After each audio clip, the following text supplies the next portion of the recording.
අයිබෝන් සුබ දවසක් දරුවනේ. ඉතින් අපි අද කතා කරන්නේ 2023 අවුරුද්දේ O level විභාගයට සම්බන්ධ වන දරුවන්ට මුහුණ දෙන්න වුණ ප්‍රශ්න පත්‍රය පිළිබඳව අපි බොහොම ඉක්මනින් සහ කෙටියෙන් සාකච්ඡා කරමු. ප්‍රශ්න අංක 1. මහා වංශ ටීකාවල හඳුන්වන කෘතිය කුමක්ද? ඔබ දන්නවා මහා වංශය රචනා කළ සියවස් 4කට පස්සේ ඒ සඳහා ලියවෙනවා මහා වංශ ටීකාව. ඒ තමයි වංශතප්ප කාසිනී කියලා කියන්නේ. ප්‍රශ්න අංක 2.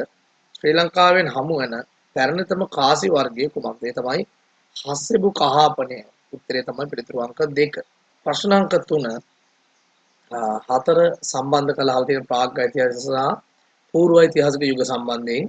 එතන මුලින්ම තියෙනවා ප්‍රාග් ඓතිහාසික සම්බන්ධ ප්‍රකාශය කුමක්ද? ඔබට පේනවා සංචාරක ජීවිතයක් ගත කිරීම සහ දෛනික කාර්යයන් සඳහා ශුද්‍ර ශිලාමය වලම් භාවිතය තමයි එතන වැදගත්ම සිදුවීම. කියන්නේ C සහ D කියන හතරවෙනි උත්තරේ තමයි නිවැරදි පිළිතුරු බවට පත් වෙන්නේ. ගල්ම වලම් භාවිතා කළා සංචාරක ජීවිතයක් ගත කළා කියන කාරණය. ඊගර පූර්ව ඓතිහාසික යුගයට සම්බන්ධ නම් පිළිතුර පැහැදිලි. මැටි වලම් භාවිතය සහ ලෝහ භාවිතය A සහ B කියන පිළිතුරු තමයි වඩාත් නිවැරදි පිළිතුරු බවට පත් වෙන්නේ.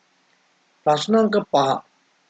පුරාණ ගම්වල ප්‍රධානියා හැඳින්වුවේ කුමන නමකින්ද? ඔබට පේනවා පළවෙනි පිළිතුර තියෙන්නේ ගෘහපති, ගෙදර ප්‍රධානියා, ගමේ ප්‍රධානියා ගමික, ප්‍රදේශයේ ප්‍රධානියා පරමුක, මපුරුමුකා කියලා තියෙන්නේ මහරජතුමාට. එහෙනම් වඩාත් නිවැරදි පිළිතුරු අංක 2 ගමික කියන පිළිතුර තමයි නිවැරදි පිළිතුර බවට පත් වෙන්නේ. ප්‍රශ්න අංක 6. අනුරාධපුරයේ නගරයක් ලෙස වර්ධනය වීමට බලපෑ ප්‍රධානතම සාධකය වන්නේ කුමක්ද? අනුරාධපුර නගරය දියුණු වෙන්න බලපාපු හේතුව මොකක්ද කියලා අහනවා. ඒ තමයි එක අන්තර්ජාතික වෙළඳාමට සම්බන්ධ වීමත් එක්ක ලංකාවේ අනුරාධපුර නගරය දියුණු වෙන්න පටන් ගත්තා. අංක 7.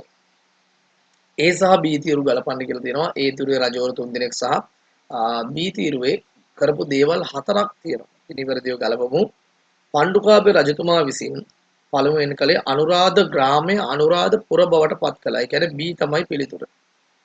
දේවානම්පියතිස්ස රජතුමා විසින් ශ්‍රී මහා බෝධිය රෝපණය කළා. D උත්තරය.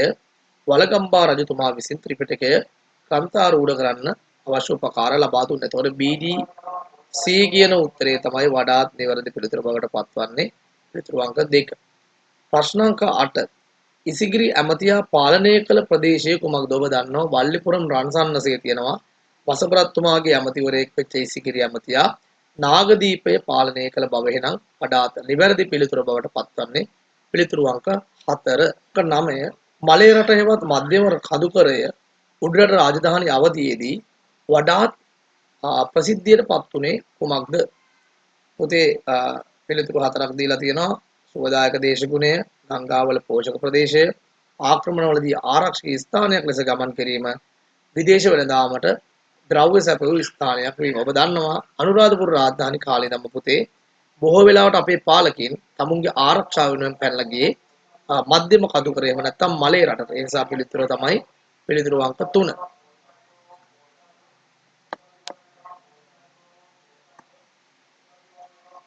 ප්‍රශ්න අංක 10. පළමු වරට ග්‍රාම සීමා ලකුණු කරපු රජතුමා කවුද? ලංකාවේ පළමු වරට ග්‍රාම සීමා ලකුණු කරන්නේ පණ්ඩුකාභය රජතුමා. ඔහු රජ වෙලා අවුරුදු 10කට පස්සේ. අංක 11 12 ආලා තියෙන්නේ පූර්ව ඓතිහාසික යුගයේ තාක්ෂණය සහ අනුරාධපුරයේ තාක්ෂණය සම්බන්ධ ප්‍රශ්නයක්. පූර්ව ඓතිහාසික යුගයේ තාක්ෂණය ගැන කතා කරාම පුතේ අපිට වැදගත් වෙනවා සකපෝරුව යොදාගෙන මැටි වලම් භාවිතය. මොකද මැටි තාක්ෂණය ආරම්භ කරන්නේ ඒ කාලේ නිසා. ඒ වගේම ලම්බාකාරව බිත්ති බැඳීම කියන පිළිතුර. ඒ කියන්නේ පිළිතුරු අංක 2 තමයි වඩාත් නිවැරදි පිළිතුර වෙන්නේ. A සහ D කියන පිළිතුරු ඇතුළත් වෙනවා. එතකොට පැහැදිලි අනුරාධපුර යුගයේ තාක්ෂණය ගැන සඳහන්ලා තියෙන්නේ සීගිරි උද්‍යානය නිර්මාණය කිරීම සහ අකුණු සන්නායක වජ්‍ර චුම්බට නිර්මාණය කිරීම. කියන්නේ ඒකට පිළිතුර වෙන්නේ B සහ C කියන තුන්වෙනි පිළිතුර. ඒ වගේම ප්‍රශ්න අංක 13. ලංකාවේ කාසිවල වටිනාකම තීරණය වුණේ කොහොමද? ඒ තමයි ලෝහ බර අණුව. ඔබට පැහැදිලි වෙනවා ඇති රන් දෙවිසි කලඳ නේ රන් කැබැල්ලක් හම්බ වෙනවා. මේ රන් කැබැල්ලේ ලියලා තියෙනවා රන් දෙවිසි කලඳ කලං 22ක් බර කියලා සඳහන් කරලා තියෙනවා. ඒ වගේ ප්‍රශ්න අංක 14. ගෘහදණ්ඩ බද්ද කියන්නේ කොමක්ද? ඔබ දන්නවා වේවැල් කැටිය සෙල්ලිපියේ සැඟවී ඉන්න අපරාධකරුවන් වෙනුවෙන් ගමේ නායකයා සහ අනිකුත් පිරිස් ගම්වැසියන් එකතු වෙලා රජයට මේ හොරා අල්ලලා දෙනකන් ගෙවන්න ඕන බද්දට අපි කියනවා ගෘහදණ්ඩ බද්ද කියලා. හොඳයි. මේක සඳහන්ලා තියෙන පුතේ වේවැල් කැටිය සෙල්ලිපි 15 තියෙනවා රජවරුන් සහ ඔවුන්ගේ රාජධානි පිළිබඳ ප්‍රශ්නයක්. පළවෙනි විජයබාහු රජතුමා කියන්නේ පුතේ පොළොන්නරුවේ ආරම්භක පාලකයා. දෙවෙනි පරාක්‍රමබාහු කියන්නේ දඹදෙණියේ දෙවෙනි පාලකයා. කියන්නේ B සහ C දුටුගැමුණු අනුරාධපුරයේ පාලකයා. B C A කියලා කියන්නේ පිළිතුරු අංක 3. පළවෙනි විජයබාහු රජතුමාගේ සේවාව ඇගයීමේදී ප්‍රමුඛත්වය ලබා දෙන්නේ කුමකටද? ඔබ දන්නවා මේ කාරණා හතරම ඔහුට සමාන ගැළපෙන කාරණා. නමුත් වඩාත් ප්‍රමුඛතාවයේ දී යුතු කාරණය තමයි පුතේ බොහෝ කාලයක් ලංකාව අල්ලගෙන හිටිය චෝලයන්ගෙන් රට මුදවා ගැනීම තමයි වඩාත් නිවැරදි පිළිතුර බවට පත් වෙන්නේ. කියන්නේ පිළිතුරු අංක 3. ප්‍රශ්න අංක 17. 15 වන සියවසේදී ක්‍රිස්තියානි සහ මුස්ලිම් භක්තිකින් සටන් කළේ කුමන නගරයේ අයිතිය ලබා ගැනීමටද? ඒ තමයි ඔබ දන්නවා කොන්ස්ටන්තිනෝපල් නගරයෙන් තමයි වුන් යුද්ධ කළේ අවසානයේදී නේද? වෙනදා මේ ආධිපත්‍ය මුස්ලිම් වරුන් යටතට පත් වෙනවා. යුරෝපයේ ඇති වූ පුනරුදය ලංකාව කෙරෙහි බලපෑම සම්බන්ධයෙන් වැදගත් කාරණා මොනවාද කියලා අහලා තියෙනවා. කරුණු දෙකම සත්‍ය කරුණු කියලා කියන්න පුළුවන්. මොකද ලංකාවේ ආනයන අපනයන ආර්ථිකය බිහි වෙන වගේම මුදල් භාවිතය ප්‍රචලිත වෙන්නේ මේ කාලේ. ඒ නිසා පිළිතුරු අංක 1 තමයි වඩාත් නිවැරදි පිළිතුරු බවට පත් වෙන්නේ. ප්‍රශ්න අංක 19 20 රාජධානි පිළිබඳව ප්‍රශ්නයක් තියෙන්නේ. සීතාවක රාජධානිය පිළිබඳව තොරතුරු දීලා තියෙනවා. වඩාත් නිවැරදි තොරතුරු ගලපන්න තියෙන සීතාවක රාජධානිය සම්බන්ධව. එතකොට සීතාවක රාජධානියේදී වැදගත් වෙන්නේ ටිකිරු කුමාරයා මුල්ලේරියා සටනෙන් ජයග්‍රහණය කරනවා මායාදුන්නගේ පුතා. ඒ වගේම මායාදුන්නේ ආරම්භක පාලකයා විදිහට කටයුතු කරනවා. ඒ කියන්නේ A සහ C තමයි වඩාත් නිවැරදි පිළිතුරු බවට පත් වෙන්නේ. ඒ වගේම 20 මහනුවර රාජධානිය සම්බන්ධ වෙන්නේ කුසුමාසන දේවිය රජින ලෙස නම් කරනවා. ඒ වගේම මහාස්ථාන කුමාරයා එහෙම නැත්නම් පසු කාලීනව දෙවන රාජසිංහ රජතුමා බවට පත් වෙනවා. ඔහු රන්දෙනිවන සටනෙන් ජයග්‍රහණය කරනවා.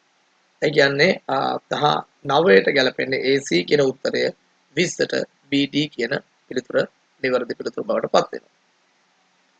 ප්‍රශ්න අංක 21 කෘෂි කර්මාන්තයේදී පේලි ක්‍රමයට වැපිරීමෙන් ලැබෙන වාසියක් වන්නේ කුමක්ද? ඒ තමයි පිළිතුරු අංක 3 ලෙඩ රෝග ව්‍යාප්තිය අවම වී යාම. ප්‍රශ්න අංක 22 1818 සටන අසාර්ථක වීමට බලපෑ හේතුව කුමක්ද? ඉතින් පිළිතුරු 4 තමයි සත්පොරලය හරහා උඩට හමුදාව ගිය එක, සාමාන්‍ය ජනතාවගේ සහාය නොලැබීම, ගම් සභා ක්‍රමයේ අහෝසි වීම සහ රජු ලෙස ඉදිරිපත් වූ පුද්ගලයා රාජ්‍ය උරුමකාරයෙක් නොවන බව තහවුරු වීම. ඔබ දන්නවා විල්බාවේ දොරේසාමි රාජ්‍ය උරුමකාරයෙක් නොවන බව තහවුරු වීම නිසා අපේ හමුදාවේ තිබුණේ උද්‍යෝගය නැති වෙලා ගියා. ඒ නිසා ඒ තමයි වඩාත් නිවැරදි පිළිතුරු අංක 4. ප්‍රශ්න අංක 23 වර්ෂය සහ ඊට අදාළ සිදුවීම ගලපන්න කියලා තියෙනවා. 1796 ඒ තමයි මුලින්ම වෙළඳ සමාගමේ පාලනය ආරම්භ වෙනවා. B අකුර 1802 දී බ්‍රිතාන්‍ය කිරීටයේ පාලනය A අකුර 1815 D අකුර උඩරට රාජධානිය සම්පූර්ණයෙන්ම ඉංග්‍රීසින්ගේ යටතට පත් වෙනවා. තමයි වෙන සිදුවීම් පෙළ. පිළිතුරු අංක 2. වන්නපෝනේ ශෛව ප්‍රකාශ විද්‍යාලය පිහිටවන්න මුල් වෙන්නේ ආරුමුග නාවලර්තුමා. ඔහු ඊට අමතරව යාපනයේ ශිවංගල විද්‍යාලය නිර්මාණය කරනවා. ප්‍රශ්න අංක 25 ශ්‍රී ලංකාවේ ජනවර්ග වලට අයත් පුද්ගලයින්ගේ යහපත උදෙසා ජාතියාගම් කුල ભેදයකින් තොරව නිර්මාණය වූ සංවිධානය කුමක්ද? ඒ තමයි පිළිතුරු අංක 3 ලංකා ජාතික සංගමය. මේ හදන්න මුල් වෙන්නේ පොන්නම්බලම් රාමනාදන් තුමාගේ සහෝදරයා වෙච්ච පොන්නම්බලම් අරුණාචලම් තුමා. ඔහු මේ නිර්මාණය කරන්නේ 1919 කියන වර්ෂයේදී. ප්‍රශ්න අංක 26 අනුරාධපුරයේ බෞද්ධ පූජනීය ස්ථාන ආරම්භ කරන්න මුල් වූ පුද්ගලයා කවුද? ඔබ දන්නවා ඒ තමයි වලිසිංහ හරිශ්චන්ද්‍ර මැතිතුමා. තමයි මේ කටයුත්තට මුල් තැන ගත්තේ. ඒ වගේම අනගාരിക ධර්මපාලතුමා විසින් ඉන්දියාවේ පූජනීය ස්ථාන ආරක්ෂා කරන්නට වේදාස සිරිසේන මහතා විසින් තමුන්ගේ ලේඛන කලාව ප්‍රගුණ කරගෙන මත්පැනේ ආදීනව සමාජයට පෙන්වලා දෙන්න. ඒ වගේම ඕල්කට්තුමා බෞද්ධ පුනරුදයට අතිශය වැදගත් වුණ පරම විඥානාර්ථ සමාගම හදලා ඒ හරහා අවශ්‍ය සේවය ලබා දෙන්න මේ සියල්ලන්ගේම සහයෝගය ලැබුණ බෞද්ධ ආගමික පුනරුදය ඇති කිරීම සඳහා සහ 28 ආණ්ඩුක්‍රම ප්‍රතිසංස්කරණ සම්බන්ධ ප්‍රශ්නයක් අහලා තියෙන්නේ. මෙතනදී ඩොනමෝර් ආණ්ඩු ක්‍රමයට සම්බන්ධ වෙන කාරණා ඩොනමෝර් කියන්නේ පස්වෙනි ආණ්ඩු ක්‍රමය. එතනදී හඳුන්වා දුන් ලක්ෂණය තමයි පාර්ලිමේන්තු ක්‍රමය ආරම්භ වෙන්න මුල්ුණත් නමුත් එතන වැදගත්ම වෙන කාරණය තමයි විධායක කාරක සභා ක්‍රමය තමයි ඔවුන් විසින් හදලා තියෙන. කියන්නේ පිළිතුරු B උත්තරය. හරි. විධායක කාරක සභා ක්‍රමය තමයි පාර්ලිමේන්තුවේ ආරම්භක අවස්ථාවක් විතර හඳුන්වන්න පුළුවන්. සෝල්බරි ආණ්ඩු ක්‍රමයේදී තමයි පාර්ලිමේන්තු ක්‍රමය හඳුන්වලා දෙන්නේ. සෝල්බරි ආණ්ඩුවේ හඳුන්වා දුන් ලක්ෂණ දෙකක් කියන්න කියලා කියනවා. එතකොට ඒත් එක්කම අපිට ගන්න පුළුවන් තවත් පිළිතුරක් තමයි අග්‍රාමාත්‍ය තනතුර ආරම්භ වෙන්නේ මේ කාලේ. ඒ නිසා වඩාත් නිවැරදි පිළිතුර බවට පත්වන්නේ A සහ C කියන පළවෙනි පිළිතුර. අංක 29 යුරෝපීයන් ලංකාවට හඳුන්වා දුන් නව වැවිලි භෝග මොනවාද? ඒ තමයි පිළිතුරු අංක 1 සින්කෝනා, කොකෝවා, තේ සහ රබර් කියන ඒවා. මොකද පොල් වගාව ලංකාවේ ව්‍යාප්ත වෙලා තිබ්බ එකක්, කුරුඳු වගාව ලංකාවේ තිබුණ එකක්. ඒ නිසා ඔයාලට නැවතත් අලුතෙන් ඒක හඳුන්වා දෙන දෙයක් නැහැ. ඒ නිසා තේ, රබර්, සින්කෝනා, කොකෝවා කියන දේවල් තමයි නව වැවිලි භෝග විදියට හඳුන්වලා දෙන්න පුළුවන්. ඒ වගේම ලංකාවේ තේ පරීක්ෂණ ආයතනය නිර්මාණය වෙන්නේ තලව කැලේ ප්‍රදේශය. අපි අනිත් පිළිතුරු ටික දිහාත් පොඩ්ඩක් බැලුවොත් ළමයි ලුණුවිල පොල් පරීක්ෂණ ආයතනයත්, අගලවත්තේ රබර් පරීක්ෂණ ආයතනයත්, මාතලේ සුළු අපනයන භෝග සම්බන්ධ පරීක්ෂණ ආයතනයත් නිර්මාණය වෙනවා. ප්‍රශ්නාංක 31 ප්‍රශ්නාංක 31 අහලා තියෙන ශ්‍රී ලංකාව පළවෙනි වරට ඒකීය රාජ්‍යයක් බවට පත් වූයේ කුමන ආණ්ඩු ක්‍රම ව්‍යවස්ථාව යටතේද? ඒ තමයි 1972 පළවෙනි ජනරජ ව්‍යවස්ථාව හරහා. අපේ රටේ ආර්ථික සංවර්ධනය සඳහා වැඩිම දායකත්වයක් ලබා දෙන ගංගාව තමයි පුතේ මහවැලි ගඟ ආශ්‍රිතව තමයි මේ සියලුම ගොවි ජනපද ව්‍යාපාර වලට අවශ්‍ය සහයෝගය ලැබෙන්නේ. ඒ වගේම ප්‍රශ්නාංක 33 ජාතික වැදගත්කමකින් යුක්ත කරුණක් පිළිබඳව ඍජුවම ජනමතය ලබා ගන්නේ කුමකින්ද? පිළිතුරු අංක 4 ජනමත විචාරණය. ළමයි මේක 1982 විතරයි භාවිතයට අරන් තියෙන්නේ.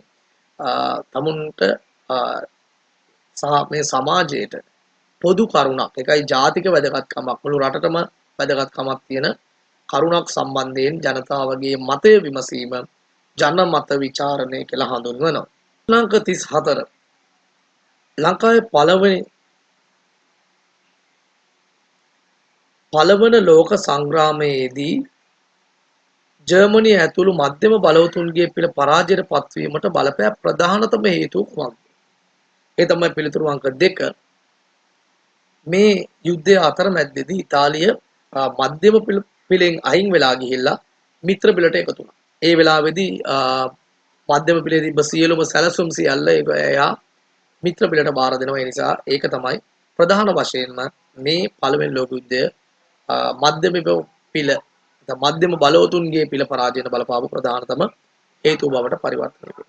ඒ වගේම ප්‍රශ්නාංක 35 එක්සත් ජාතීන්ගේ සංවිධානය අපි දන්නවා පුතේ පළවෙනි ලෝක යුද්ධයෙන් පස්සේ නේද හදාගත්ත ජාතීන්ගේ සංවිධානය, දෙවන ලෝක යුද්ධයෙන් පස්සේ හදාගත්ත එක්සත් ජාතීන්ගේ සංවිධානය. එතකොට පුතේ මෙන්න මේ එක්සත් ජාතීන්ගේ සංවිධානයේ සියලුම සමාජිකයන්ට එකවර සම්බන්ධ වෙන්න පුළුවන් ආයතනය මොකක්ද කියලා අහන්නේ. තමයි මහා මණ්ඩලය. සමාජික සියලු දෙනාම සම්බන්ධ වෙන මහා මණ්ඩලය එක වාර්ෂිකව පවත්වනවා. සැප්තැම්බර් මාසයේදී තමයි සැසිවාරය පවත්වාගෙන යන්නේ. ඔබ දන්නවා මේ කාරණා. හරි. ඉතින් තවදුරටත් ඒවා අධ්‍යයනය කරන්න විභාගයකදී ඔබට අතිශය වැදගත් වෙයි.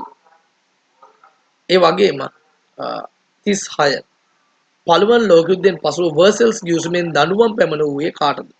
ඒ තමයි ජර්මනියට. ඔබ දන්නවා මිත්‍ර පිලේ බලවතුන් එකතු වෙලා තමුන්ට ගිය හානිය ජර්මනියෙන් ලබා ගන්න තමයි. ඔවුන්ට දඬුවම් දුන්නා ජර්මනියට වර්සල්ස් ගිවිසුම හරහා මිත්‍ර පිලේ රටවල්. මේ සංවිධාන බිහි වූ කාලය අනුව අනුපිළිවෙල සකස් කරන්න කවුද මුලින්ම නිර්මාණය වෙන පුතේ? ජාතීන්ගේ සංගමය තමයි මුලින්ම නිර්මාණය වෙන්නේ වුඩ්‍රෝ විල්සන් කියන ඇමරිකානු ජනාධිපතිවරයාගේ නායකත්වයෙන්. කියන්නේ 100 අකුර තමයි පළවෙනි උත්තරේ. ඊට පස්සේ නිර්මාණය වෙනවා මොකක්ද? එක්සත් ජාතීන්ගේ සංවිධානය බ්‍රිතාන්‍ය ඇමරිකාව සහ රුසියාවේ නායකයින්ගේ මූලිකත්වයෙන්. කවුද? ඇමරිකානු ජනාධිපති ෆ්‍රැන්ක්ලින් රූස්වෙල්ට්, බ්‍රිතාන්‍ය අගමැති වින්ස්ටන් චර්චිල් සහ රුසියානු නායක ජෝසප් ස්ටාලින්ගේ නායකත්වයෙන් නිර්මාණය වෙනවා එක්සත් ජාතීන්ගේ සංවිධානය. ඊට පස්සේ නොබෙදි ජාතීන්ගේ සංවිධානය නිර්මාණය වෙනවා. ඒතර පිළිවෙල ගත්තාන් පස්සේ C A B කියන උත්තරය පිළිතුරු අංක 3 තමයි වඩාත් නිවැරදි පිළිතුර බවට පත් වෙන්නේ. අවසාන ප්‍රශ්න 3. දෙවැන්නේ ජයග්‍රහණය සමග පළමුවැන්න බිඳ වැටුණු බව දෙවැන්නේ ජයග්‍රහණයත් සමග පළමුවැන්න බිඳ වැටුණු බව දැක්වෙන යුගලය තමයි ඒ අකුර. හරි. රාජාණ්ඩුව බිඳ වැටෙනවා ප්‍රංශ විප්ලවය නිසා. ඊගාවට පළමුවැන්න හා දෙවැන්න අතර සම්බන්ධතාවයක් නොදක්වන යුගලය තමයි C අකුර. ස්ටේට් ජෙනරල් සභාව තියෙන්නේ ප්‍රංශයේ ප්‍රංශ විප්ලවයේ සමයේ ක්‍රියාත්මක වුණා. රුසියන් විප්ලවයට ඒකට සම්බන්ධයක් නැහැ. කියන්නේ C අකුර. ප්‍රශ්න 40 පළමුවැන්නේ ප්‍රතිඵලයක් ලෙස දෙවැන්න ව්‍යාප්ත වූ බව දැක්වෙන යුගලය කුමද? පළමුවැන්නේ ප්‍රතිඵලයක් ලෙස දෙවැන්න ව්‍යාප්ත වූ බව දක්වන යුගලය. ඒ තමයි පිළිතුරු අංක 2 B අකුර. මම එතන ඉතින් ඔයාලට අදත් ඔයාලගේ දැනුමට යමක් එකතු වුණා. ඒ වගේම මේ වීඩියෝ එක හොඳයි නම් ලයික් කරන්න, පහලින් කමෙන්ට් කරන්න, ඒ වගේම ඔයාගේ යාළුවන්ට බලන්න ෂෙයා කරන්න. ඒක තමයි වැදගත් වෙන්නේ. ඉතින් එහෙනම් අපි තවත් දවසක හමු වෙමු. ඔයාලා හැම දිනාටම සුබ දවසක්. ආයුබෝවන්.